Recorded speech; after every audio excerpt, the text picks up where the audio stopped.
Welcome to Spotlight. I'm Sue Rakowski, and in just a minute, we're going to be talking to Lucas Ebmeyer. Today's show is sponsored by Lake Huron Medical Center.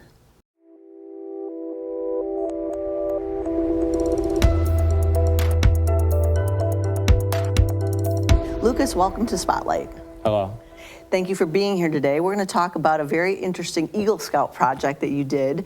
But first of all, let's talk a little bit about yourself. Now, you're a leader in your Boy Scout troop. Tell me about what your title is and what you do. I'm a senior patrol leader, and that means that I am the head youth leader, and I direct all the youth, and I'm also like a relay between the youth and the adults. Wow, and you're 15. Yeah. That's a big responsibility. Yeah. Exciting. Let's go backwards. So you started when you were how old as a Cub Scout? About 7 years old. Okay, and like I said, now you're 15. So Yeah. you've been. What do you do in Cub Scouts? Like, what is the process from Cub Scout to Boy Scout to Eagle Scout? In Cub Scouts, you're mainly just working on building like a foundation for like character and just building up towards Boy Scouts to where you will further develop those skills. And then in Boy Scouts, it's mainly just development up towards Eagle Scout, but it's a lot more development on character and individuality. Okay.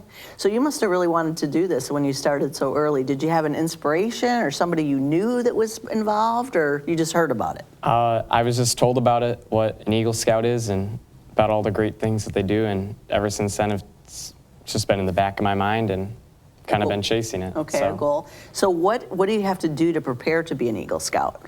To actually become an Eagle Scout, you need to go through the 5 or 6 ranks of Boy Scouts, which have time requirements. You have to do 21 merit badges, and some of the merit badges are like you have to do these specific ones, and there's optional ones, but it's a lot of paperwork. That's the majority of the project. You have to do a project, but it's just a lot of paperwork and just staying down on the rules. And okay. Now I'm looking at your sash here. You've got a lot of different. Are those all the badges that you've earned? Yeah. Walk me through a couple of your favorites. A lot of them, huh? There's a lot.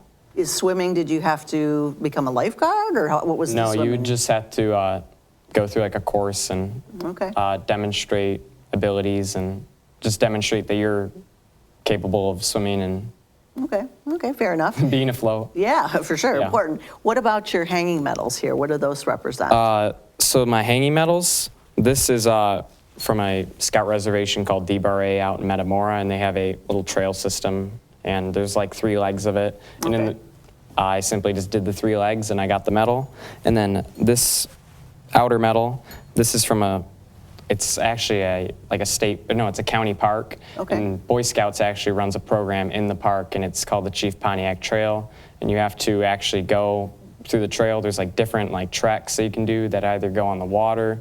You can do winter ones, but we did a hike out in the spring, and you have to do like paperwork or like writing about like a Native American leader. Okay, sounds like you must be very disciplined to do this. Yeah. So let's talk about that project, Telephone of the Wind. Now I was when I saw that press release, I thought, what does that mean exactly? Explain to me what that project is. Well, we went to the Blue Water Hospice Home, and we started immediately asking like, hey, we want to help out, we want to do a project.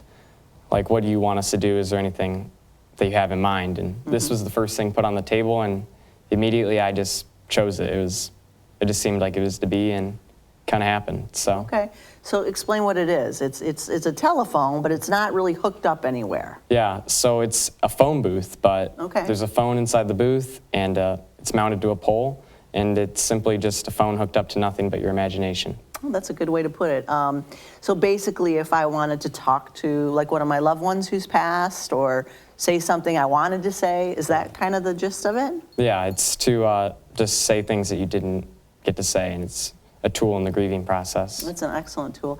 What did you learn about hospice while you were doing this project? Prior to doing the project, I learned that my grandmother was in hospice before I was born. And I heard about the struggles because there wasn't Blue Water Hospice around yet with their home so local. And I just heard about the struggles of having to go far away, and I thought that it was just a really good idea for the project. And I just think it was just amazing to be able to help in the grieving process and help with a great organization. That's a good way of putting it. So you would recommend hospice. You've kind of seen it in action. Yeah. Excellent. Where can people find out more information about this? The Visiting Nurses Association has a website, and you can check on there.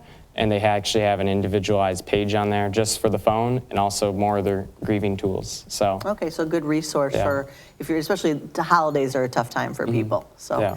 well, Lucas, I really appreciate you being here. What a great job you're doing and helping out the community.